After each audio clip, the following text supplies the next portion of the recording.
الحمد لله وكفى وسلام على عباده الذين اصطفى أما بعد فأعوذ بالله من الشيطان الرجيم بسم الله الرحمن الرحيم الرحمن علم القرآن خلق الإنسان علمه البيان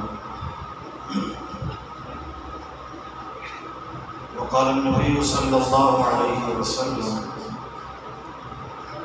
الساكت عن الحق شیطان اخرس صدق اللہ العظیم۔ یہ ماہ تاباں سے جا کے کہہ دو اپنی کرنوں کو گن کے رکھیے، یہ ماہ تاباں سے جا کے کہہ دو اپنی کرنوں کو گن کے رکھے، میں اپنے صحرا کے ذرے ذرے کو خود چمکنا سکھا رہا ہوں۔ انتہائی قابل ست تکریم، میری دل کی گہرائی میں اترے ہوئے اسٹیج پر تشریف فرما حضرات مشائخ علماء کرام، مدرسین، اساتذہ و ناظمین مدارس، مختلف سیاسی اور مذہبی جماعتوں کے رہنما، تاجر برادری سے تعلق رکھنے والے احباب گرامی اور میرے دل کے انتہائی قریب شہر کوئٹہ اور گرد و نواح سے تشریف لانے والے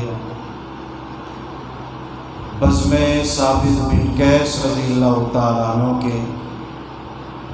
دیوانوں، پروانوں اور مستانوں، آج مورخہ 22 اکتوبر سن 2023 بزم ثابت بن قیس رضی اللہ تعالیٰ عنہ کے اس سالانہ تقریری مقابلہ و شوق خطابت کانفرنس میں آپ حضرات سے گفتگو کا شرف اور سعادت حاصل کر رہا ہوں۔ میں اپنی گفتگو کے آغاز میں استاذ الخطباء، خطیب اہل سنت، نوجوانوں کی دلوں کی دھڑکن حضرت مولانا مفتی کلیم اللہ حیدری صاحب دامت برکاتہم العالیہ، ان کی پوری ٹیم اور رفقائے کرام، بالخصوص عزیزم مفتی اظہار احمد فاروقی، مولانا محمد شاکر حنفی، مولانا فتح محمد حنفی اور دیگر احباب کو مستقل مزاجی کے ساتھ، ثابت قدمی کے ساتھ تیسرے سالانہ فن خطابت کورس کے کامیاب انعقاد پر اور اختتام کورس پر اس خوبصورت، عظیم الشان، فقید المثال تقریری مقابلہ و شوق خطابت کانفرنس کے انعقاد پر دل کی گہرائیوں سے مبارکباد پیش کرتا ہوں۔ اللہ رب العزت ان تمام احباب کی مساعی جمیلہ کو اپنی بارگاہ میں قبول فرمائے۔ بظاہر یہ کورس کہنے کو 6-7 جمعراتوں پر مشتمل کورس ہوتا ہے، لیکن واقفان حال جانتے ہیں یہ صرف 6-7 جمعراتوں پر مشتمل کورس نہیں ہوتا۔ آپ شرکائے کورس شہادت الخطابہ سند فن خطابت کورس حاصل کر کے اپنے اپنے اداروں میں تشریف لے جاتے ہیں اور اپنی خطابت، بولنے اور گفتگو کی صلاحیتوں میں نکھار پیدا کرنے کی کوشش کرتے ہیں۔ آپ حضرات کا کام اپنی جگہ شروع ہو جاتا ہے اور آپ حضرات شاید یہ سمجھتے ہوں، گمان کرتے ہوں کہ مفتی صاحب اور ان کی ٹیم کا کام ختم ہو چکا اور اب یہ آرام سے 6-8 مہینے اپنی تھکاوٹ اتاریں گے، لیکن میں بھی کیونکہ اسی راہ کا راہی ہوں اور اسی میدان خطابت کا ایک ادنا سا طالب علم ہوں، رات دعا کے بعد آپ حضرات کا چلا جانا اور ان حضرات کا سامان سمیٹ کر بیٹھ جانا بات اتنی سادہ نہیں ہے۔ میں بلا مبالغہ عرض کروں گا کہ اگلے دن سے یہ حضرات بیٹھ جاتے ہیں، سوچنے لگتے ہیں، فکر کرنے لگتے ہیں، مشورے کرنے لگتے ہیں کہ ہمارے کورس کے انعقاد میں کیا خامیاں تھیں، کیا کمیاں تھیں، کیا کوتاہیاں تھیں، اور ہم نے ان کو سبق یہ پڑھایا ہے کہ کبھی اپنی کامیابیوں پر، کبھی اپنی خوبیوں پر نظر نہیں رکھنا۔ کامیابیاں اور خوبیاں دیکھتے رہو گے، خامیوں سے، کوتاہیوں سے نظر مخفی ہو جائے گی اور اپنی کامیابیوں پر خوش ہوتے رہو گے اور اپنی خوبیوں پر شادہ اور فرحاں رہو گے۔ نہیں، اگلے دن سے خامیاں، کمیاں، کوتاہیاں، کس جگہ ہم سے کیا کمی رہ گئی، یہ اگلے دن سے مشورہ شروع ہو جاتا ہے، اور جب اس کورس کے انعقاد میں 2 مہینے 3 مہینے رہ جاتے ہیں، میں اللہ کے گھر میں کھڑا ہوں، مفتی کلیم اللہ صاحب کی پریشانیاں، مشورے دن بدن بڑھتے رہتے ہیں۔ اس کورس کے انعقاد کے لیے، اس کے مشورے کے لیے، محض اس کے مشورے کے لیے کراچی کا سفر کرتے ہیں، اپنے اساتذہ کرام سے ملاقاتیں کرتے ہیں، دعائیں لیتے ہیں، سرپرستی لیتے ہیں، پچھلی کارگزاری بیان کرتے ہیں، اگلا لائے عمل اور اگلی پالیسی لیتے ہیں۔ کورس کو بہتر سے بہتر کیسے بنانا ہے، اس کے لیے تگ و دو کرتے ہیں، افراد جمع کرتے ہیں، اساتذہ کی منتیں کرتے ہیں، ایسے اساتذہ کا انتخاب کرتے ہیں جو کسی کلاس میں ناغہ اور غیر حاضری نہ کریں، تاکہ طلباء کی مشق پر، طلباء کی خطابت اور سیکھنے کی صلاحیت میں کوئی کمی نہ آئے۔ اور اگر کوئی استاد عذر بیان کرے، میں بیمار ہوں، میرا تقاضا ہے، یہ شب جمعہ ہے، میں نے اپنی گھر والی کو وقت دیا ہوا ہے،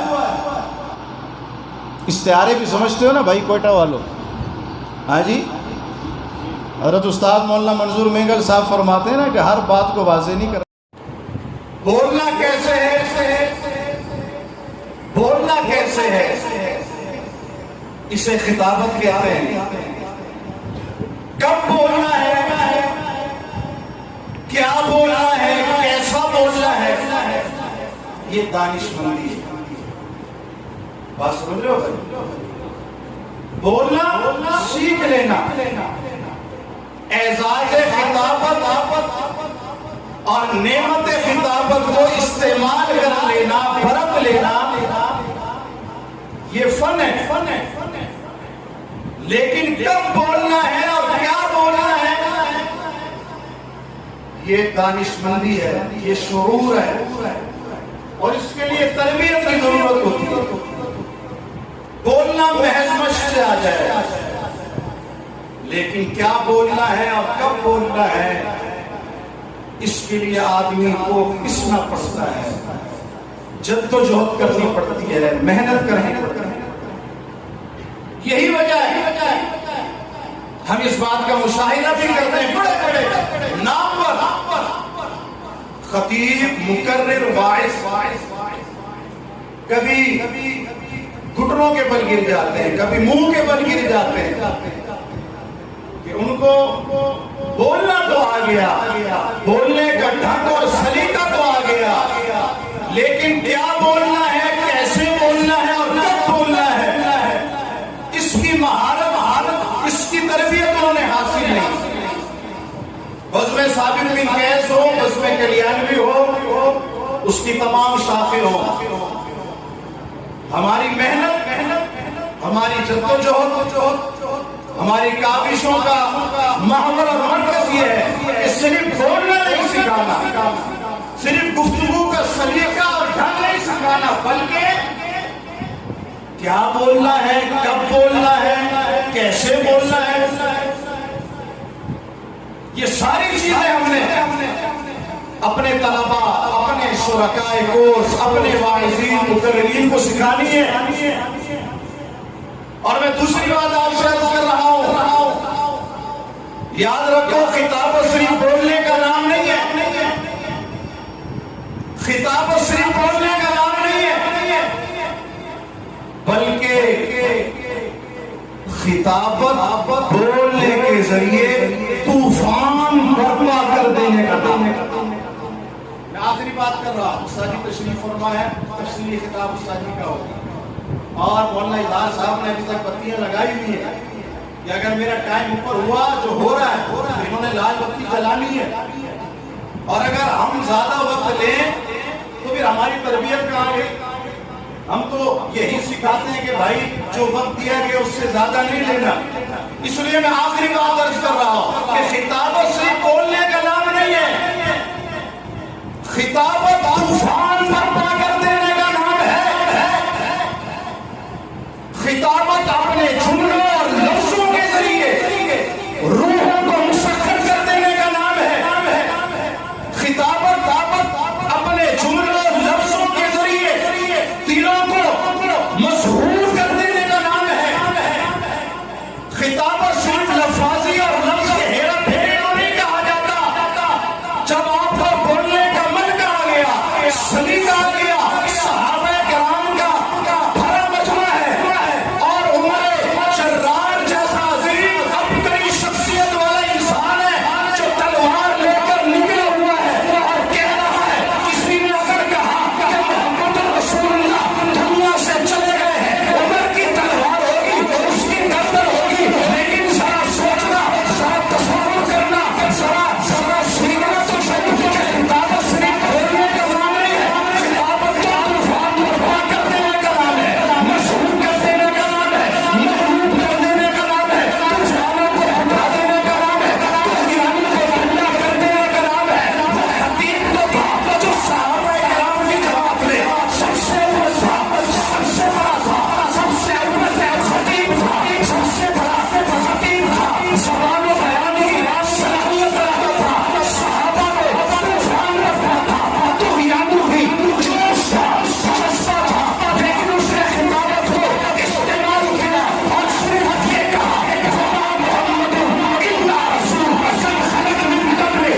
رسل افإن مات او قتل انقلبتم علی اعقابکم۔ ذرا تصور کرو زندگی کے اندر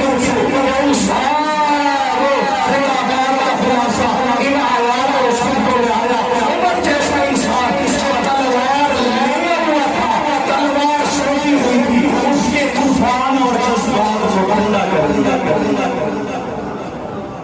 خطابت صرف بولنے کا نام نہیں ہے، اور جب پھر طوفان برپا کر دینے کا وقت تھا، پھر وہی صدیق اکبر عمر جیسا انسان کہہ رہا ہے، حضرت کچھ نرم پالیسی، کچھ گرمی کو ختم، کچھ جذبات کو ختم، ارتداد کا فطرہ ہے، منکرین زکات کا فطرہ ہے، فطرے سر اٹھائیں گے، ابھی رسول اللہ دنیا سے گئے لیکن